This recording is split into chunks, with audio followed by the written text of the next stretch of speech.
Bayangkan Anda punya apartemen. Apartemen itu tidak Anda tinggali, tapi disewakan. Setiap tahun ada uang sewa masuk ke rekening Anda. Artinya, aset itu bekerja untuk Anda, bukan Anda yang bekerja untuk uang.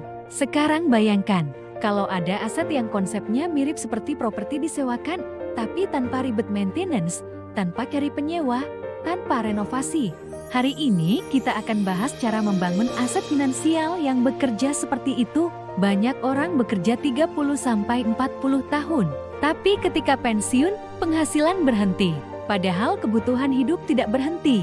Biaya hidup naik, biaya kesehatan naik, biaya pendidikan anak naik.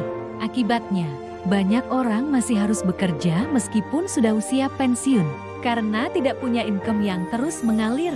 Masalahnya bukan di penghasilan, masalahnya adalah tidak punya aset. Orang yang kondisi finansialnya kuat biasanya punya aset. Contohnya, properti disewakan, bisnis franchise, royalti musik, investasi jangka panjang. Aset ini menghasilkan uang meskipun kita tidak bekerja. Hari ini kita bahas konsep aset finansial yang kerjanya mirip properti sewaan. Misalnya, Anda membeli apartemen. Harga apartemen 1 miliar rupiah. Apartemen itu disewakan. Misalnya, sewa per tahun 60 juta. Artinya setiap tahun Anda menerima uang sewa. Dalam 10 tahun saja Anda sudah menerima 60 juta, 10 sama dengan 60 juta. Belum termasuk kenaikan harga properti. Itulah konsep aset.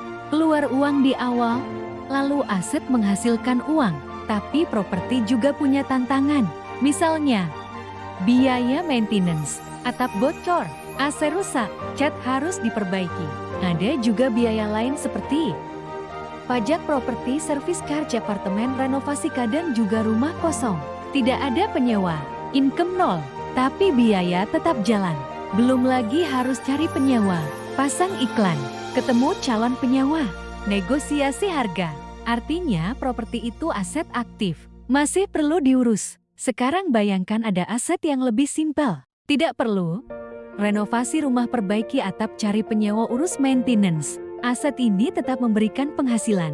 Inilah konsep MDW, sebuah perencanaan keuangan yang dirancang untuk memberikan income berkala dan manfaat besar di akhir periode. Sekarang kita pakai contoh angka nyata. Misalnya, usia Anda sekarang 35 tahun. Anda menyisihkan 100 juta rupiah per tahun. Dilakukan selama 5 tahun. Total yang disetor 100 juta 5 sama dengan 50 juta.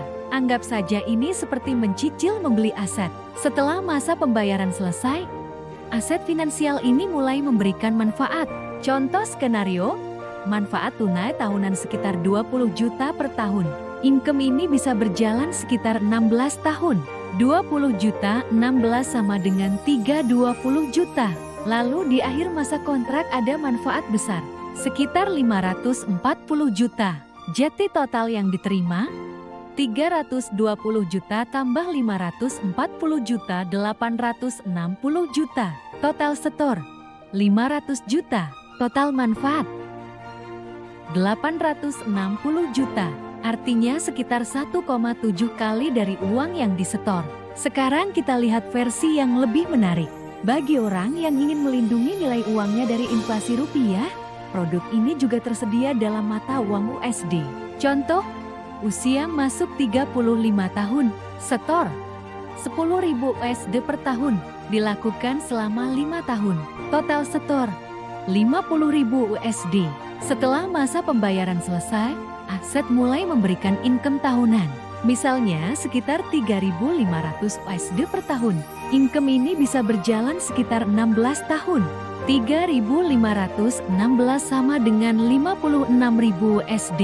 Lalu di akhir masa kontrak ada manfaat besar. Misalnya sekitar 30.000 USD. Mari kita hitung.